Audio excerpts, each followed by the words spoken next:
पारोडा मुळ्या पारोडा हांगा एक लँड एक्वायर केल्लें वॉटर रिसोर्स डिपार्टमेंटान आनी थिंगा एक इल्लीगल क्रॅशर घातला.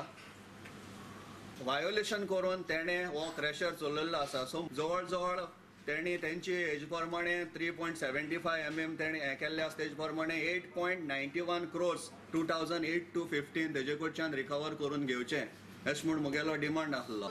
हो पळ गॅब्रियल फेर्नांदीस म्हणटा न्हू एक सरपंच ताका हांवें 3 फावटी डिफीट केला आमगे पारोडा पंचायतीन 3 फावट पंचायत बसलो उडोवन आनी तो आतां पिश्या भाशेन कसलें म्हणजे एलिगेशन घाता आनी ती हायकोर्टान आसतना तो कितको प्रेस घेवपाक शकता म्हणजे इल्लीगल या म्हूण कोर्ट हॅड टू डिसायड न्हू. High court had to decide is I was illegal or not. Panchayat तुमच्या अगेन्स्ट कोर्टान गेले का हो इंडिविज्युअल हो गॅब्रियल म्हणतो आनी ताका सगळें फायनान्सा जोखी आयलें म्हाका वता बिकॉज हांव इलेक्शनाक बसलो म्हज्या तेजे ऑपोजीट. हो गॅब्रियल म्हणतो एका सोरो इल्लीगल सोरो ब्लॅक डुप्लिकेट कोताना 2 भितर उडयल्लो सरपंच आसतना. हो अरेस्ट जाल्लो. एलिगेशन तुजेर केल्या ती सगळी फॉल्स सगळीं फॉल्स.